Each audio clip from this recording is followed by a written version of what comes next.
It begins with a whisper. Not words, but something quieter, more insidious. The gradual realization that you exist in spaces where you don't quite belong. You're 7 years old at a birthday party, watching other children get picked for games while you stand at the edges, invisible. You're 15, scrolling through group chats where plans are made without you. You're 30, sitting in meetings where your ideas float into silence, unacknowledged, as if you never spoke at all. This is the silent pain of feeling unwanted, and today we're diving deep into the psychology of a wound that leaves no visible scars but shapes everything about how you move through the world. Most people think feeling unwanted is just sadness. They assume it's temporary, something you can shake off with positive thinking or a good night's sleep. But science tells us a different story. When researchers put people in brain scanners and exposed them to social rejection, something remarkable happened. The same neural pathways that light up when you burn your hand on a hot stove activated when participants felt excluded from a simple computer game. Your brain processes social rejection as literal pain, not metaphorical pain, actual measurable neurological pain. This isn't weakness. This isn't being too sensitive. This is biology. For millions of years, being cast out from the tribe meant death. Your ancestors who felt the sharp sting of rejection were the ones who fought hardest to belong, to contribute, to be valued. They survived. They passed on genes that make social connection feel like a life or death necessity, because for most of human history it was. But here's where it gets complicated. In our modern world, that ancient alarm system doesn't know the difference between being left out of a group text and being abandoned in the wilderness. Your nervous system responds to both with the same intensity, the same flood of stress chemicals, the same desperate scramble to understand what went wrong and how to fix it. The pain of feeling unwanted doesn't announce itself with dramatic moments. It accumulates quietly, in small moments that seem insignificant but compound over time. Maybe your parent was physically present but emotionally absent, scrolling through their phone while you tried to share something important. Maybe you learned early that your needs were inconvenient, your emotions too much, your very presence something to be managed rather than celebrated. Psychologists call this emotional neglect, and it's one of the most misunderstood forms of childhood trauma. There's no defining event to point to, no clear moment when everything went wrong. Instead, it's marked by what was absent, comfort that never came, attention that was always elsewhere, validation that you learned to stop seeking because it hurt too much to be disappointed again. Children who grow up feeling unwanted develop what researchers call hypervigilance. Your nervous system becomes a scanning device, constantly monitoring faces for signs of approval or rejection. You learn to read micro-expressions, to detect the slightest shift in tone, to anticipate disappointment before it arrives. This isn't paranoia, this is survival. But what saves you as a child imprisons you as an adult. The symptoms show up in ways you might not connect to that original wound. You become the person who apologizes for existing. You walk into rooms already convinced you don't belong. You form relationships where you overfunction, giving everything while asking for nothing, because somewhere deep down you believe that your worth depends on your usefulness. Love feels conditional because the first love you knew was conditional. You might recognize yourself in the perfectionist who can never rest, because achievement is the only currency they trust. Or the people pleaser who says yes to everything while slowly disappearing inside. Or the person who pushes others away before they can leave, because abandonment feels inevitable, so why not control the timing?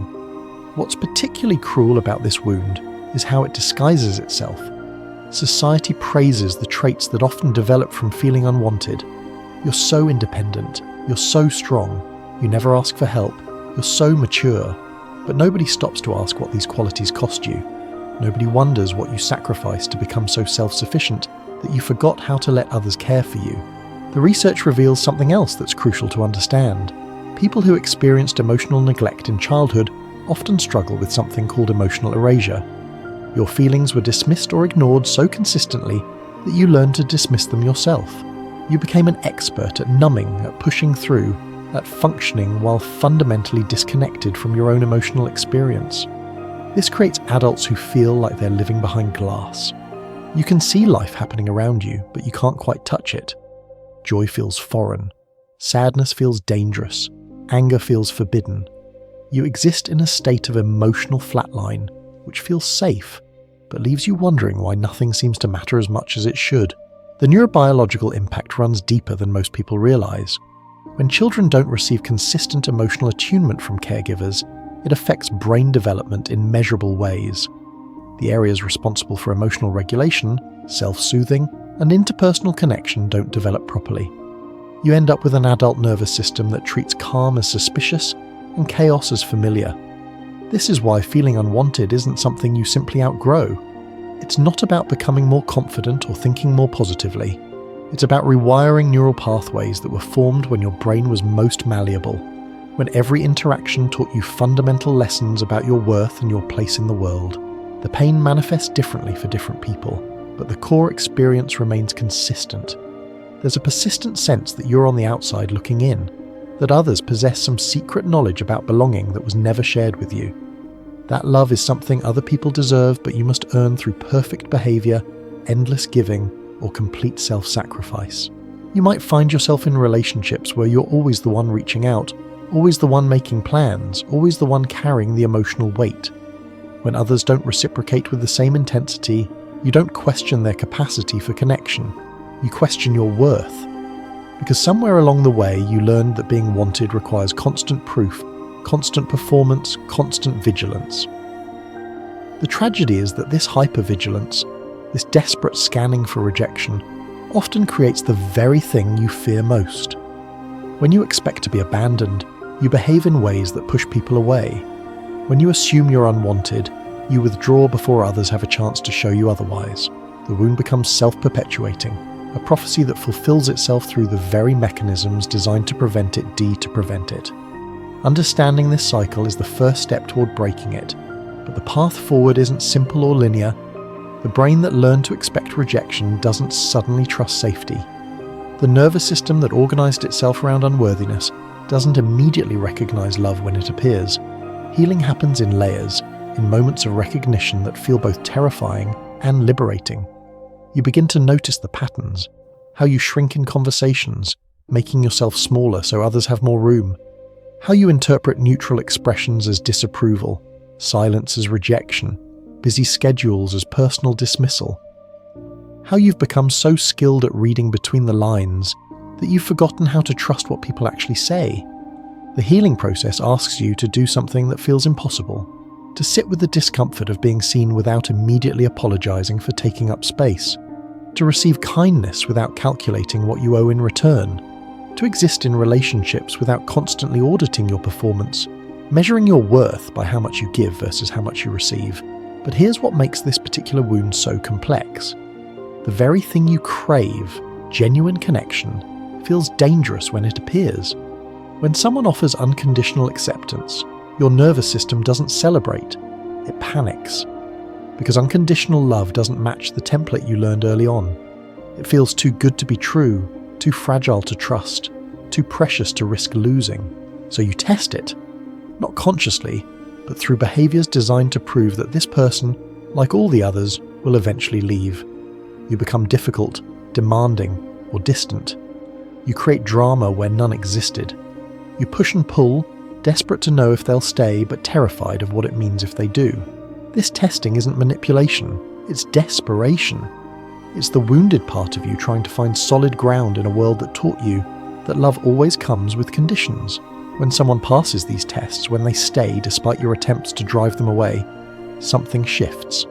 Not completely, not permanently, but enough to create a crack in the armor you've worn since childhood.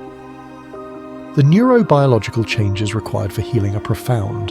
Your brain needs to literally rewire itself, forming new pathways that can recognize safety, trust connection, and believe in your inherent worth. This doesn't happen through willpower alone. It requires repeated experiences of being valued simply for existing, not for what you provide or how perfectly you perform. Some people find this healing in therapy, where a skilled professional helps them recognize and challenge the internal narratives that keep them trapped. Others find it in relationships that refuse to mirror their expectations of rejection. Still others discover it through practices that help them reconnect with their own emotional landscape, learning to trust their feelings again after years of dismissal. The process is messy and non-linear, There are moments of breakthrough followed by periods of regression. Days when you feel worthy of love and days when that worthiness feels like a lie you told yourself. The wounded part doesn't disappear overnight. It watches from the shadows, ready to protect you with familiar patterns of withdrawal and self-doubt. But something beautiful happens as you continue this work. You start noticing when you're operating from that wounded place instead of getting swept away by it. You catch yourself apologizing for things that don't require apology. You recognize the urge to disappear when things get too real, too close, too good.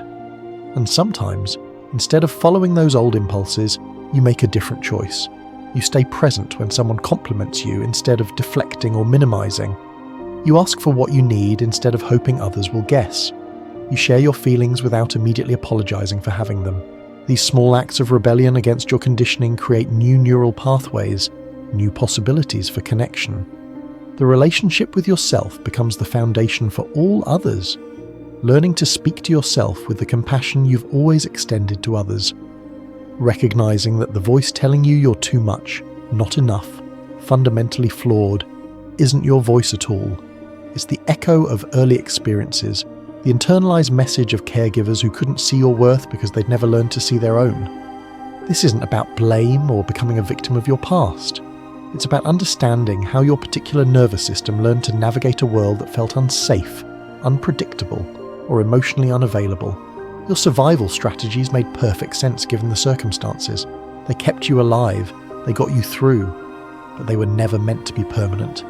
The most radical act becomes allowing yourself to be loved without earning it, to be chosen without auditioning, to belong somewhere not because you've proven your value, but because your existence itself has value. This feels foreign at first, like speaking a language you've never learned. But with practice, it becomes familiar. Not easy, but possible. Recovery isn't about becoming someone new. It's about returning to who you were before the world taught you that you weren't enough. Before you learned to scan faces for disapproval. Before you started apologizing for your needs. The person who knew they belonged simply because they existed. That person is still there, waiting beneath layers of protection and performance. What emerges isn't the absence of sensitivity, but the presence of discernment. You still notice rejection, but you don't assume you caused it. You still feel the sting of exclusion, but you don't automatically conclude you deserved it.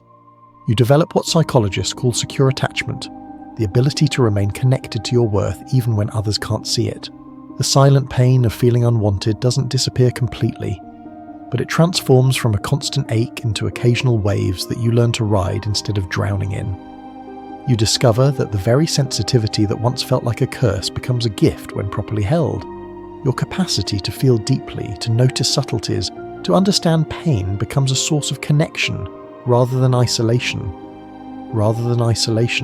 So if you're someone who's been carrying this silent pain, know this. Your wound is real. Your sensitivity isn't weakness. Your hypervigilance isn't paranoia. It's the intelligent response of a nervous system that learned early that love was fragile, that belonging was conditional, that safety required constant vigilance. But here's the truth that changes everything. You were never actually unwanted. You were a child who needed things that the adults around you couldn't provide, not because you were lacking, but because they were operating from their own wounds, their own limitations, their own silent pain. The work ahead isn't about fixing yourself. It's about remembering who you were before you learned to apologize for existing. It's about recognizing that the voice telling you you're too much or not enough isn't your voice at all. It's the echo of people who couldn't hold space for your fullness because they never learned to hold space for their own. Your sensitivity, your deep capacity to feel, your ability to notice what others miss, these aren't flaws to overcome. They're gifts that were misunderstood. The same nervous system that scans for rejection can also detect genuine love when it appears. The same heart that aches with unworthiness can overflow with compassion for others walking this path. The silent pain doesn't have to stay silent, and you don't have to carry it alone. Because the moment you recognize this wound in yourself, you've already taken the first step toward healing it. And maybe, for the first time, you can begin to believe what was always true. You belong here, you matter, you were wanted all along.